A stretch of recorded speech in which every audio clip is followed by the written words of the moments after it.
molested. I've been raped. I know I'm not the only one that's suffered sexual harassment multiple times. It kind of, it's just, yeah, exactly. We all day, every day. It's a little ridiculous. I suffer with dissociative disorder, anxiety. My anxiety is so bad. It's so bad. I don't know how I'm doing this right now, but I'm doing it, and I'm doing it with you guys, so that makes it that much better.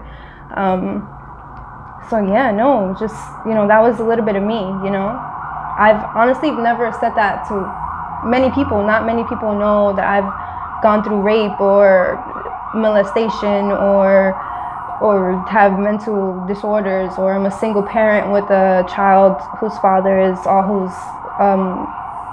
I guess you can say an addict himself, who's trying to heal from that. It just, life throws all these curveballs, and you just kind of take them how they are, or you flip it and you make something of it. It's really however you really want to push, I'll be honest, there's some days where I don't want to push. I'm just overloaded, and I don't want to push, and I'm just tired of the world that I'm living in right now.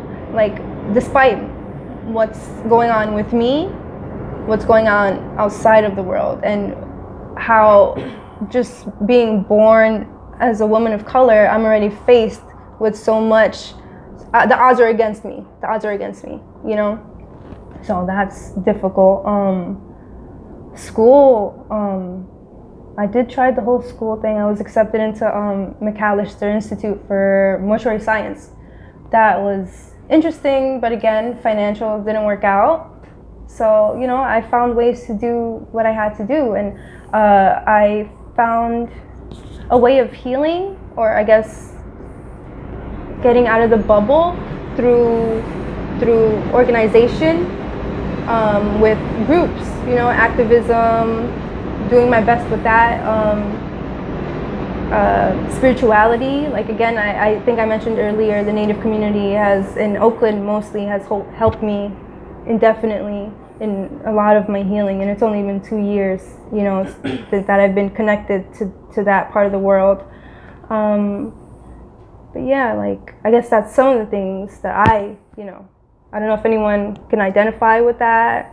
Mm-hmm. If anyone wants to talk about what's going on with them,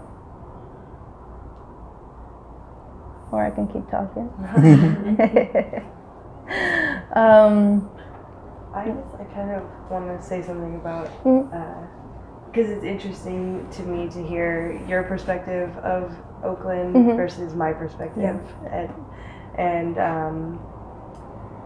like, I wasn't immersed in the Native population, but I was actually immersed in populations of people who were cooking for white people who were doing Native healings.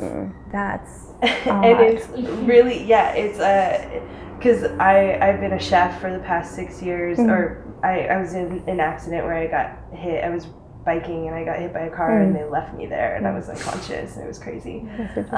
So that, like, changed the trajectory of my life, and made it a little harder to, like, be on my feet cooking all the time. But I struggled a lot with, there was an openness, and I was allowed to be there. I was allowed to participate in things, but I was witnessing so much of Native, Indigenous healing techniques with no accountability to actual Indigenous peoples. And that became, like, incredibly frustrating to me, because it's rampant in California. Oh, yeah. Like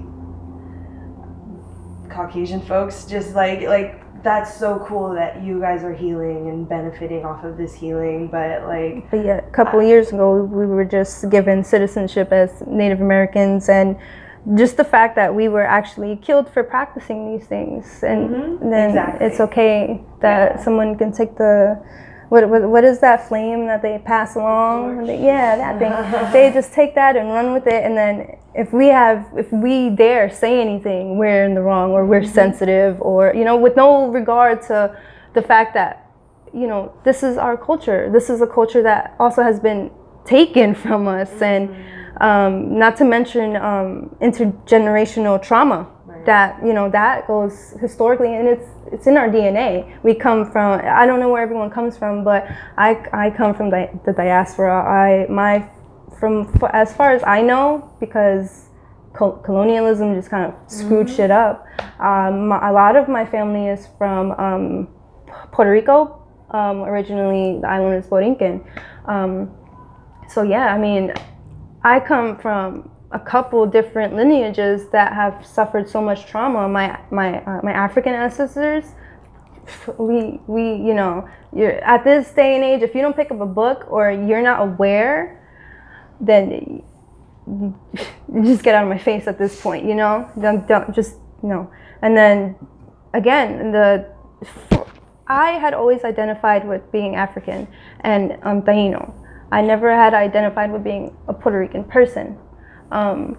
Because that, again, to me is more colonialism, more induced by oppression,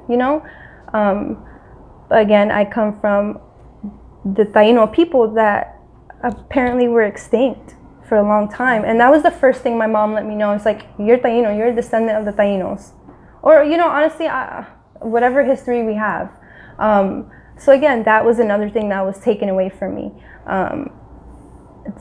Just all these lineages that come with the historical trauma that on top of my individual trauma, I'm taking on the traumas of my ancient ancestors. And it doesn't, you want it to go away, but again, our healing is being taken away from us. And distributed out to others. But I've